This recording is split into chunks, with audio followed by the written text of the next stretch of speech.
안녕하세요. 저는 올해 30살 남자이고, 저는 세상에 하나밖에 없는 여동생과 함께 살고 있습니다. 나이가 30이 되도록 왜 여동생과 사는지 궁금해 하실 텐데요. 그 이유는 저희가 어머니, 아버지 두 분 다 안 계세요. 이 이야기를 한번 해보려고 합니다. 제가 18살 때로 거슬러 올라가면 저희 집은 아버지가 재산이 좀 많은 편이라서 그 당시에는 나름 부유한 집안에서 살았어요. 바나나 먹고 피자 먹고 그랬었죠. 제 동생과는 4살 차이가 나는데 그때 동생의 나이는 14살이었습니다.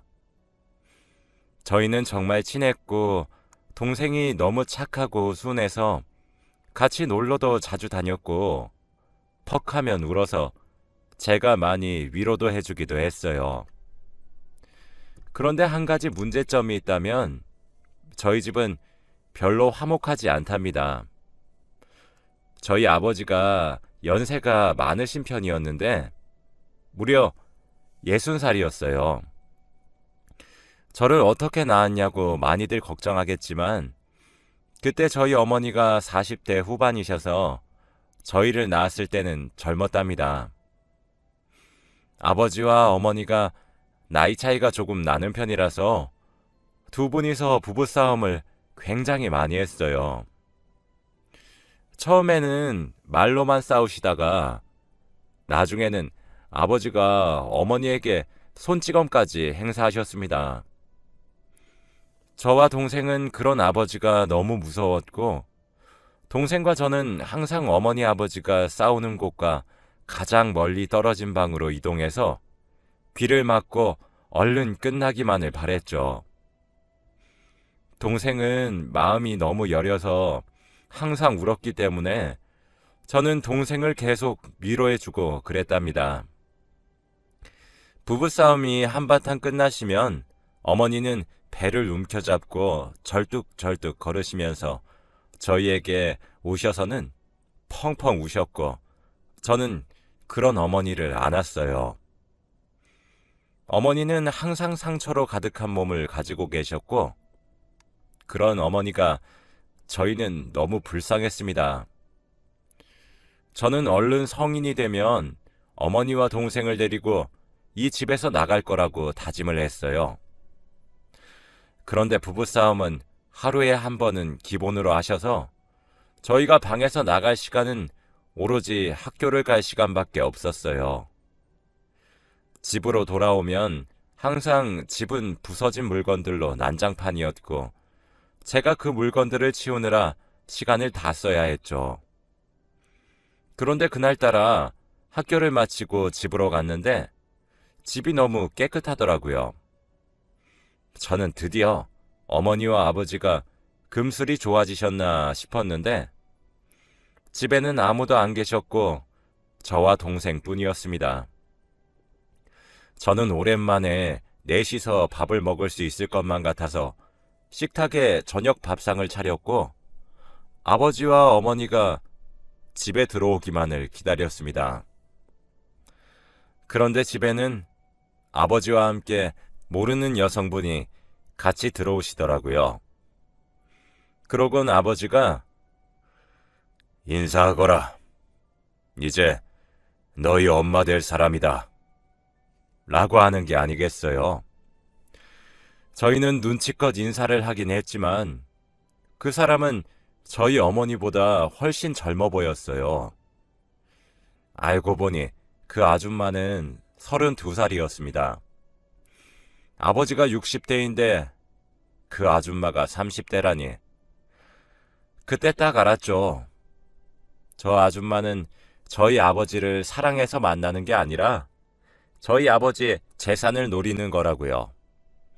아무튼 제가 어머니 아버지와 함께 먹기 위해 차린 밥상을 모르는 아줌마와 먹게 되었고 저는 아버지에게 아버지, 어머니는 어디?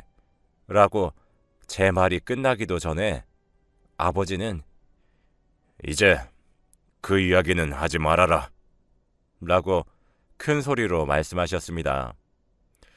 저는 도대체 무슨 일인가 싶었고 그때 아버지가 너희 엄마와 이혼을 하고 이 여자와 다시 결혼을 할 예정이니 이젠 이 사람이 너희 어머니다 라고 하시더군요. 저는 도저히 이 상황이 용납이 가지 않아서 자리에서 벌떡 일어나 항의했어요. 아버지, 이건 아니죠. 이혼은 그렇다 쳐도 바로 다른 아줌마를 데리고 와서 대뜸 저희에게 어머니라고 하라니요. 전 절대 이 아줌마를 어머니라고 못 부르겠습니다. 재혼은 절대 안 돼요. 라고요. 아버지에게 맞을 각오를 하고 말을 했습니다. 그런데 제 예상과는 다르게 아버지는 아무 말이 없으셨고 알겠다 라고 하시는 게 아니겠어요? 저는 예상치 못한 아버지의 반응에 조금 당황하긴 했지만 그래도 자식이라고 이렇게 제 의견을 존중해 주시는구나 싶었죠. 아줌마는 빈정이 상했는지 표정이 안 좋았고 나중에는 여보, 하며 애교를 떨며 아버지에게 음식을 먹여주더라고요. 아버지도 손과 발이 다 있으신 건강한 몸인데 아줌마는 반찬들을 아버지 밥숟가락 위에 올려주며 먹여주었습니다. 아버지는 그것도 좋다고 웃으면서 받아먹고 저와 동생은 그런 꼴사나운 장면을 바로 앞에서 보고 있으니 도저히 밥이 넘어가지 않더라고요.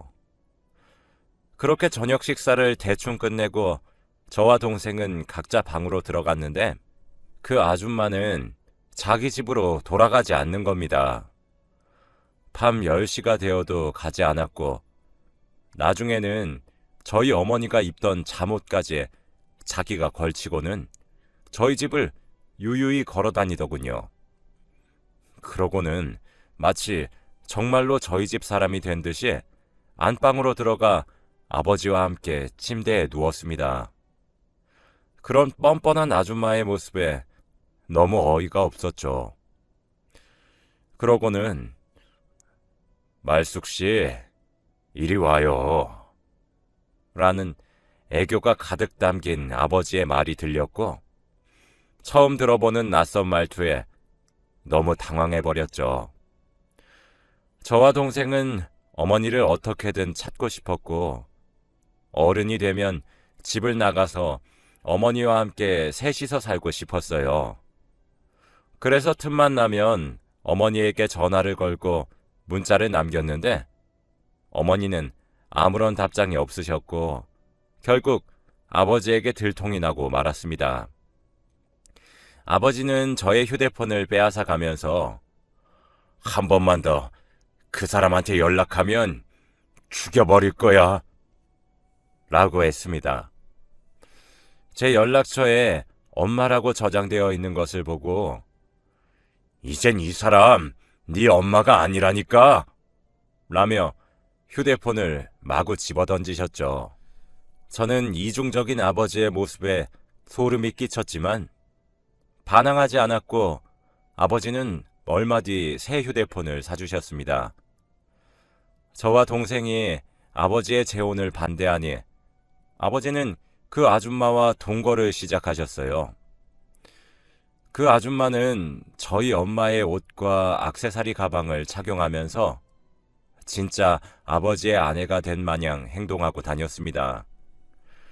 저는 그 여자를 단 한 번도 엄마라고 부른 적이 없었는데 어느 날은 저와 동생은 학교를 다녀와서 집으로 돌아왔고 아줌마가 주방에서 요리를 하고 있었어요. 제가 아줌마 학교 다녀왔습니다 하면서 인사를 했는데 그 아줌마가 엄마라고 부르렴 이라고 하길래 네? 라고 했죠. 한 번도 아줌마라고 부를 때 뭐라고 한 적이 없었거든요. 나 이제 이 집 안주인 될 사람인데 그럼 너희 엄마가 되는 거잖니. 앞으로는 나를 엄마라 부르렴. 너희 아빠가 언제까지 너네 편 들어줄 것 같냐? 곧 나랑 너희 아빠 사이에서 아기 만들 거니까 너희는 이제 이 집에서 찬밥 신세가 될 거야. 아줌마의 말에 동생은 펑펑 울었고 저는 아줌마가 요리하고 있던 그릇을 던졌습니다. 그런데 접시가 깨진 소리에 방에 계시던 아버지가 나와서 화를 내셨죠. 야, 너 뭐 하는 거야? 어디서 그런 버릇없는 행동을 해? 그런 거 누가 가르쳤냐? 여보, 나 애들 보기 너무 힘들어. 아이들이 나를 너무 싫어하네. 계속 자기 엄마 보고 싶다면서 나를 엄마라고 부르기 싫대.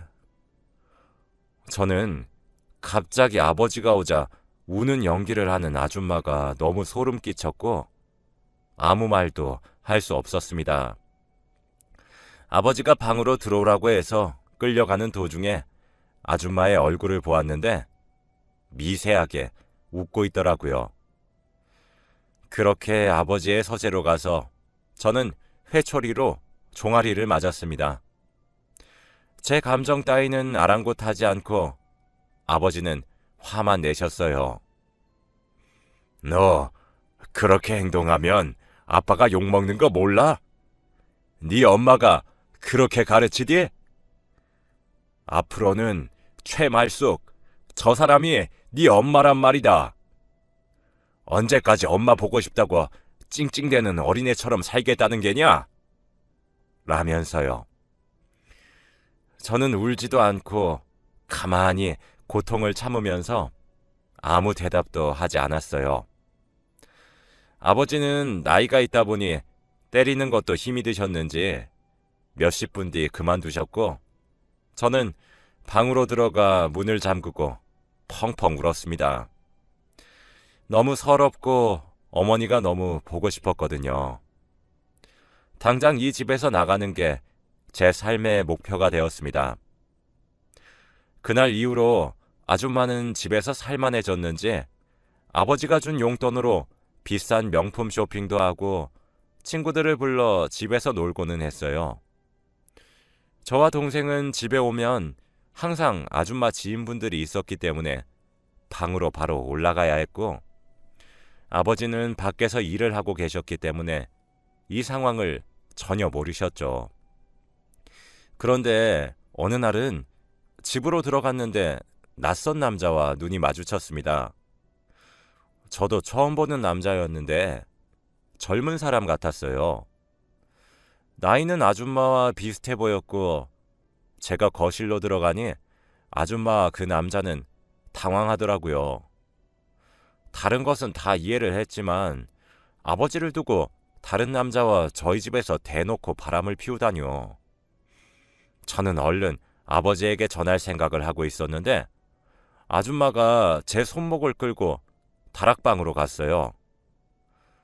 너 오늘 본 것들 네 동생이나 네 아빠 귀에 들어가면 당장 이 집에서 내쫓을 줄 알아? 제가 집에서 쫓겨나는 걸 무서워할 것 같으세요? 그냥 다 말하고 집에서 쫓겨나서 저희 엄마랑 동생이랑 같이 살게요. 너네 엄마 어디 있는지 아니? 저는 멈춰서서 이야기를 계속 들었어요. 너 오늘 얘기 아무한테도 말 안 하면 너네 엄마 어디 있는지 내가 말해줄게. 나도 내 남편 전처가 어디 있는지 안 알아봤겠니? 그러니까 엄마 보고 싶으면 조용히 입 다물고 있는 게 좋을 거야. 라고 한 뒤 다락방을 나갔습니다. 저는 아버지가 그 여자의 진실을 알게 되는 것도 중요했지만 어머니를 만나는 게 더 중요했기 때문에 아줌마의 말을 믿기로 했어요. 제가 아버지에게 아무 말도 하지 않으니 그날 이후부터 대놓고 저희 집에 그 남자를 데리고 와서는 둘이서 알콩달콩 데이트를 했고 저는 보고도 아무것도 할 수 없었습니다. 그래도 나중에 혹시 모르니 그 사람들이 서로를 바라보느라 정신이 없을 때 저는 둘이서 그러고 있는 장면을 몰래 증거로 남겨놓았고 언젠가는 쓰일 일이 있겠지 싶었죠. 그렇게 몇 달이 지났고 저는 어느덧 성인이 되기만을 기다리고 있었죠. 얼른 아줌마한테 어머니가 어디서 사는지 듣고 집을 나갈 준비를 해야 했거든요. 그런데 제가 성인이 되기 일주일 남겨놓고 갑자기 아버지가 심근경색으로 돌아가신 게 아니겠어요. 저는 너무 놀라서 아줌마의 연락을 받고 동생과 집으로 달려갔는데 아버지는 침대에 누워 계셨고 아줌마는 아버지의 손을 잡고 펑펑 울고 계셨습니다. 다른 남자를 만났으면서 저렇게 연기를 하고 있는 그 사람의 모습이 너무 역겨웠네요. 그때 아줌마가 불렀던 구급차가 왔고 저희는 병원으로 이동했죠. 아줌마의 말에 의하면 아버지와 함께 방 안에 있는데 갑작스럽게 심장을 부여잡고 쓰러졌다고 했어요. 저는 아줌마가 의심스럽긴 했지만 아무런 증거 없이 섣부르게 판단하면 안 됐죠. 아줌마는 아버지가 나이가 조금 있으셔서 일찍 가신 것 같다고 그랬어요. 저는 아버지를 부검하기 원했고 부검 결과가 나오려면 시간이 걸렸습니다. 그동안 장례를 끝내고 아버지 전문 변호사가 저희 집에 와서 아버지가 갑작스레 죽을 것을 대비해 남겨두신 유언장을 읽어주셨어요. 나의 모든 건물, 토지, 재산들을 내 동거녀 최말숙에게 양도한다. 라는 내용이었습니다. 저는 너무 놀라서 네? 라고 했는데 그때 아줌마의 표정은 굉장히 흡족해 보였고 기뻐 보였죠. 아줌마는 아버지의 재산을 노리고 저희 집에 들어온 것이 맞았던 거고 그 많은 재산은 평생 써도 남는 수준이었기 때문에 너무 화가 났습니다. 그래서 저는 무조건 안 된다고, 이건 절대 안 된다고 했지만 이미 아버지의 유언장에는 아줌마에게 모든 재산을 상속한다고 써져 있었기 때문에 저의 말은 무의미했죠. 저는 그때 갓 20살이 넘어서 다양한 법률 사무소에 가서 어떻게든 이 상황을 해결하려고 했습니다.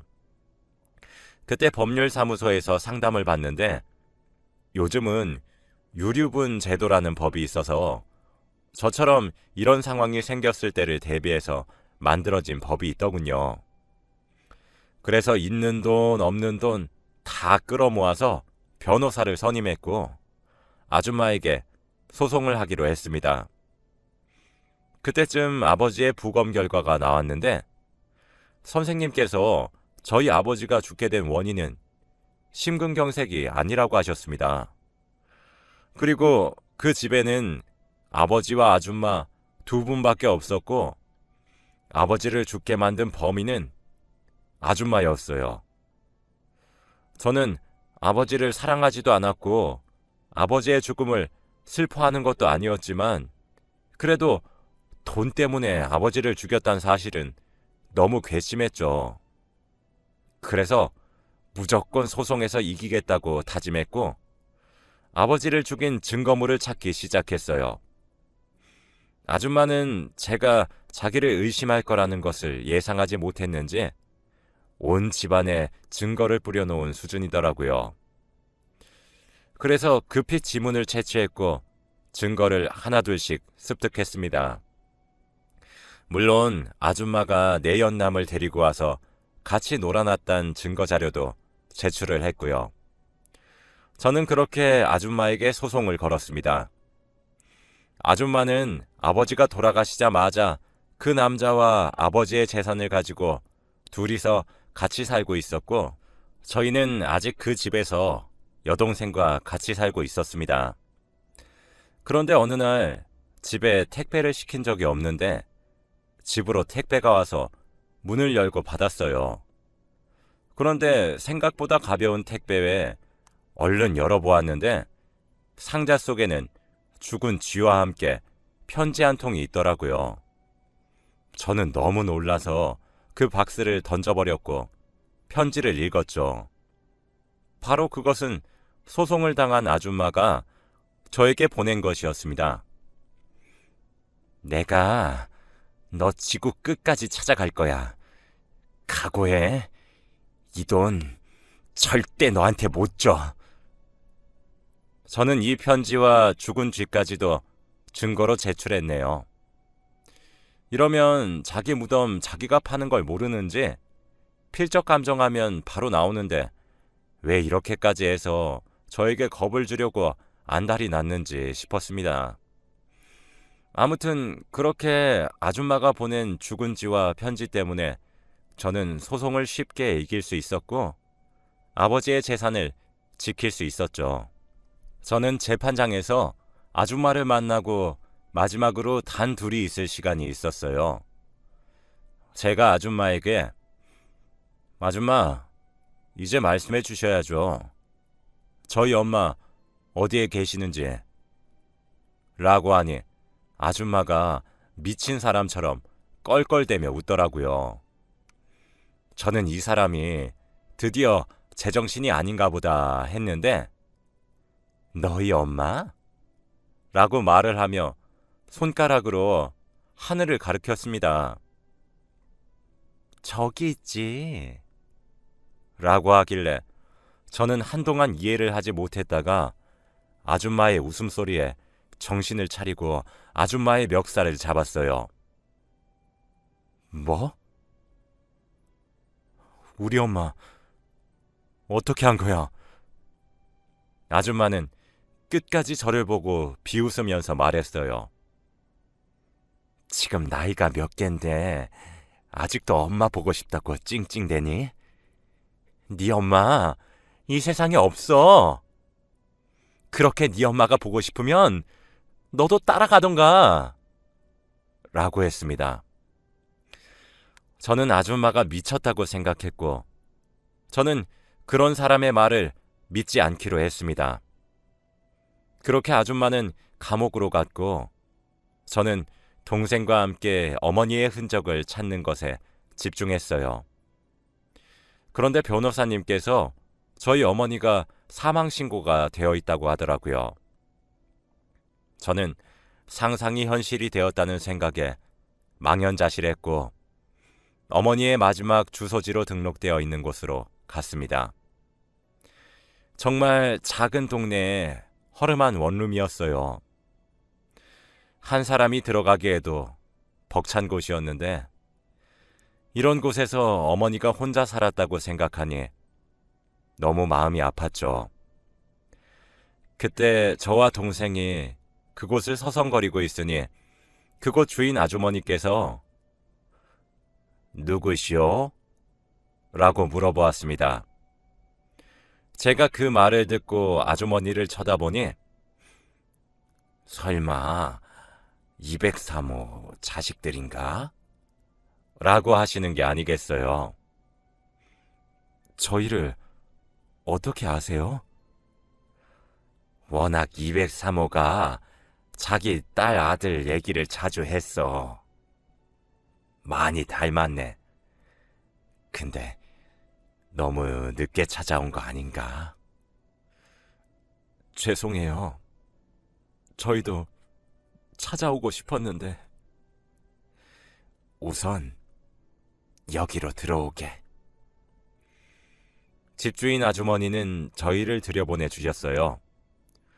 아주머니의 말에 의하면 저희 어머니는 혼자서 이 집에서 살았고 얼마 안 돼서 세상을 떠났다고 하셨습니다. 저희 남매는 너무 놀랐고 슬퍼서 아무 말도 할 수 없었죠. 그런데 그 뒤에 하시는 말이 더 충격적이었습니다. 저희 어머니는 아버지와 이혼을 하기 전에 뱃속에 아버지의 아이를 임신했다고 했어요. 그러니까 저희의 막내 동생이죠. 그런데 그때는 아버지가 아줌마와 불륜을 일으키고 있었고, 어머니는 어떻게든 그 아이를 낳아서 혼자서라도 키우고 싶었대요. 그런데 아버지는 아줌마와 살기 위해서 이혼을 준비하고 있는데 대뜸 아이를 낳고 싶다고 하니 화가 났던 거죠. 그래서 아버지는 자기 말을 듣지 않는 어머니에게 폭력을 행사했고, 어머니는 참다 못해 도망쳤지만 폭력에 시달린 후유증 때문이었는지 아이를 잃었다고 해요. 아이까지 잃은 어머니는 극도의 스트레스 탓에 어느 날 갑자기 쓰러지셨고 쓸쓸히 눈을 감으셨다고 합니다.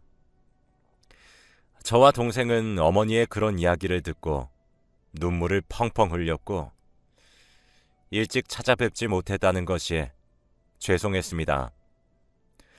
어머니가 저의 전화와 문자를 받지 않았을 때부터 찾아다녔어야 했는데, 주인 아주머니가 저희 어머니의 보호자로 해주셔서 근처 묘지에 묻어주셨다고 했어요. 그래서 저희는 아주머니에게 감사 인사를 하고 당장 그 묘지에 가서 어머니께 인사를 드렸습니다. 엄마, 우리가 너무 늦었지? 일찍 찾으려고 했는데 그럴 수가 없었어. 너무 미안해. 이제 앞으로는 우리 막내 동생이랑 행복하게 하늘에서 살아. 우리 여기서 조금만 더 있다가 갈게. 미안해, 엄마. 라고 한 뒤 묘지 앞에서도 눈물을 흘렸습니다. 저와 동생은 아버지의 재산을 상속을 받아서 돈 걱정은 없이 살 수 있었고, 집도 저희끼리 살고 있지만 엄마가 너무 그리운 건 어쩔 수 없네요. 이렇게 큰 집에 저희 둘이서만 있는데 공허하긴 하지만 괜찮으려고 노력합니다. 아무래도 이런 일을 겪다 보니 새로운 가족이 생기는 건 조금 꺼려하고 있어요. 아직은 여동생과 둘이서 사는 게 더 좋습니다. 제 이야기는 여기까지입니다. 들어주셔서